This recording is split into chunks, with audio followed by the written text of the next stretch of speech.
never stop the Simpsons.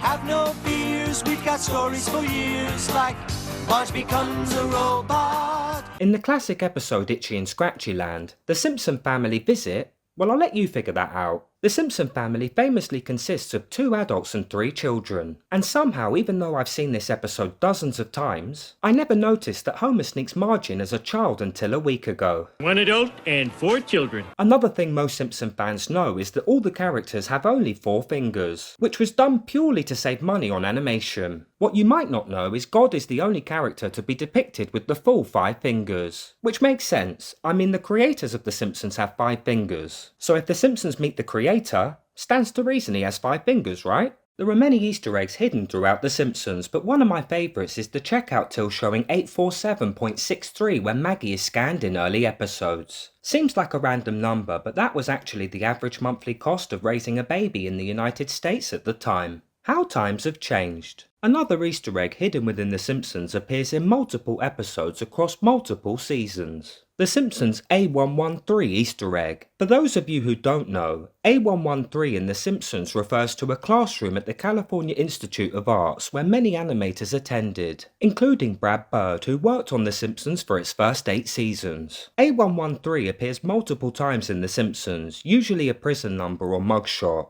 So we see it on Sideshow Bob when he's granted parole in season 5. Parole granted.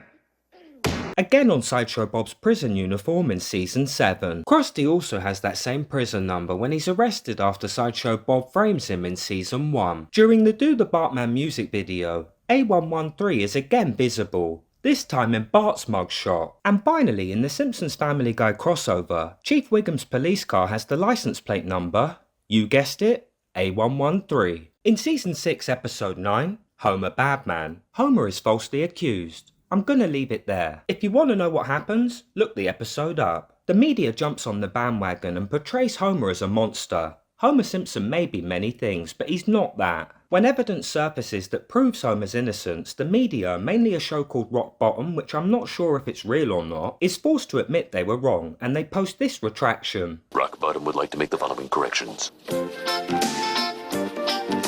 The text moves too quickly to possibly read, and when this episode was released, VHS was king, so fans had to carefully pause at the perfect moment, which wasn't easy, trust me. The writers knew people would do this, so they threw in, if you are reading this, you have no life. Which I remember reading when I did this as a kid and thinking, yeah, I walked into that one. I love the fact the Simpsons writers felt comfortable enough to throw a straight insult to some of their most die-hard fans, knowing there was no chance that it would be taken as anything more than a joke. And to be fair, they point out that they are no different with, the people writing this have no life. Takes one to know one, right? There are many things hidden within The Simpsons that at first glance don't seem out of the ordinary, but when you dive a little deeper you discover their hidden meanings. Things like when Skinner visits a swap meet in the episode Homer's Barbershop Quartet and stumbles across his old prisoner of war helmet he had to wear during the Vietnam War. Skinner recognises the helmet because of the prisoner number 24601, which seems like a random sequence of numbers. But fans of Les Miserables will know that that prison number was also Jean Valjean's. Hidden details like this is what makes The Simpsons more than just another cartoon. It is.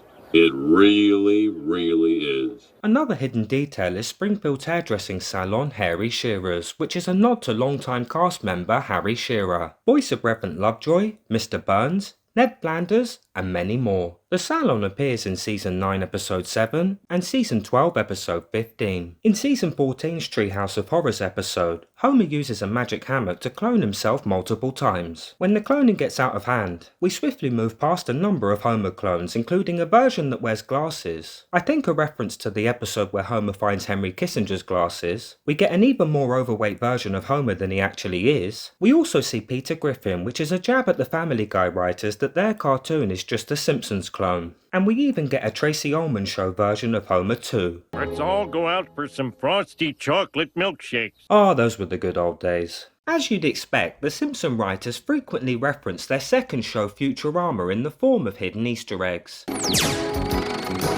All right, you guys are my new best friends. You wish, loser.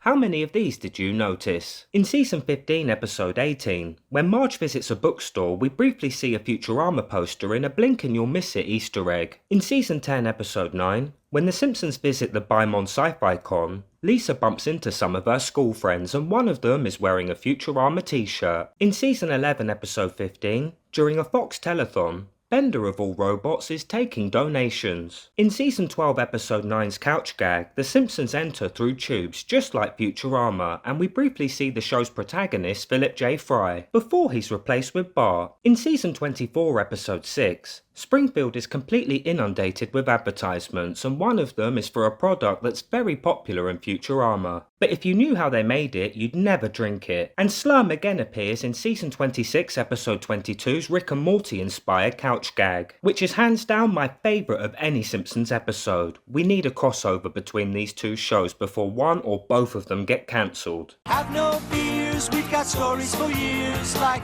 Marge becomes a robot.